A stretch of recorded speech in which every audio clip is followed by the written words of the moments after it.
Take like a half a step back. There you go. Alright, go. Alright. Contractors are one of the biggest ways that you can lose money or make money in real estate. And it doesn't matter if you're talking about cash flow properties, if you're talking about flipping. Contractors are always an enigma. They're always going to be something that you really have to pay close attention to. One of the techniques that I like to use to work with a contractor is what I call an investor-driven budget. And what that simply means is I never solicit a bid for a job. I never say to a contractor, hey Mr. Contractor, can you swing by the house and tell me everything that it needs and give me a price? The main reason I don't do that is because a contractor is not an investor. A contractor's job is to look at something, decide whether or not it should be replaced or upgraded, and only do it in the context of that thing. So for example, they'll look at a front door and say, well, this front door is 20 years old. I think we'd be better off just putting in a brand new door in.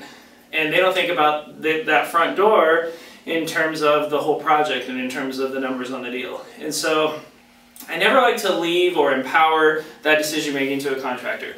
I think an investor should always generate the budget for the contractor. And what that means is either the person who owns the property or the person who is analyzing the deal as a whole, so like a mentor or a coach or a property manager, people who have experience with looking at the big picture, that's the person that you want making the decisions on the property. So for example, 99% of the properties that I own, I've done and created those budgets for my property. So I'll go through it and I'll say, okay, do I want to replace that front door? Well, I'm not going to flip this property, I'm just going to keep it as a rental.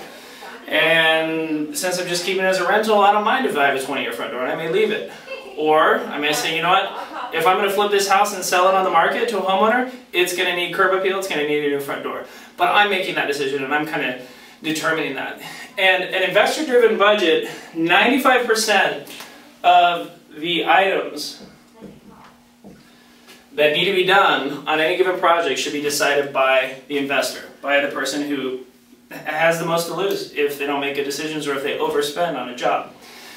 The other 5% are things that you can't know, like plumbing, electrical, hidden items in the home. But for the most part, a visual inspection will reveal those, and those are the kind of budgets that you want to give the contractor.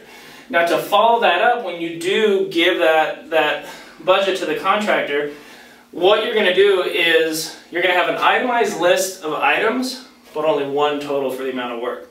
One of the mistakes that I used to make was that I would give a contractor a $20,000 budget and itemize every item. And what I found was that if I had underbid on, say, the carpet, that contractor would come to me and say, hey, you measured wrong, you put $1,800 for carpet, that's my cost of materials alone, I can't do that. What I also found was my contractors were never coming back to me and saying, hey, you put $2,500 for paint and I can get it done for $800, so you're overpaying me. So because of that, I no longer give them an itemized price list.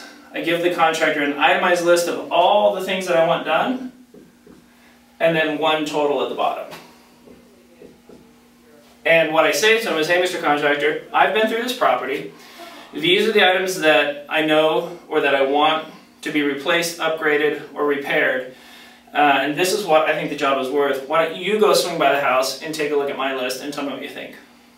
And by working with your contractors that way, you're setting a target for them, you're setting a goal, and you're laying out the expectations that you have for pricing and for quality of work that you want done.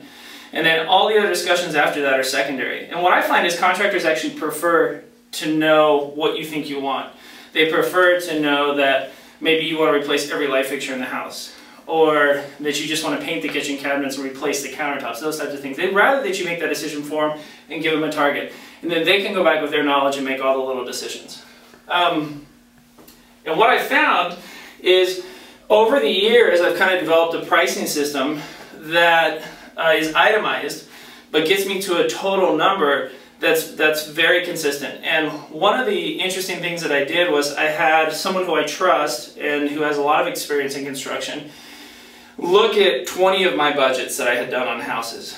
And since that person wasn't doing the work and didn't stand to gain or lose because I trusted them and their experience, I said, why don't you tell me how close my pricing is and what kind of profit this contractor should be making? And when he came back to me, he said, you know, Darren, if your contractor paid someone to do all the work on those jobs, then he would average about a 10% profit on the work that you gave him. So for example, if you gave him $20,000 to rehab a house, he would have been able to pay materials and labor, not have to lift a hammer on the whole project and still put $2,000 or 10% in his pocket.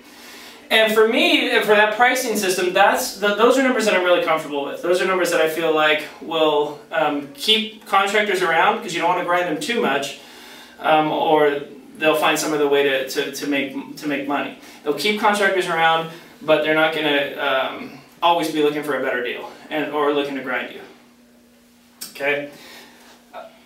I think that when you think of contractors as a commodity and not a partner in the deal, one of the mistakes that I see investors make all the time is they want their contractor to partner up with them essentially, or throw their labor in.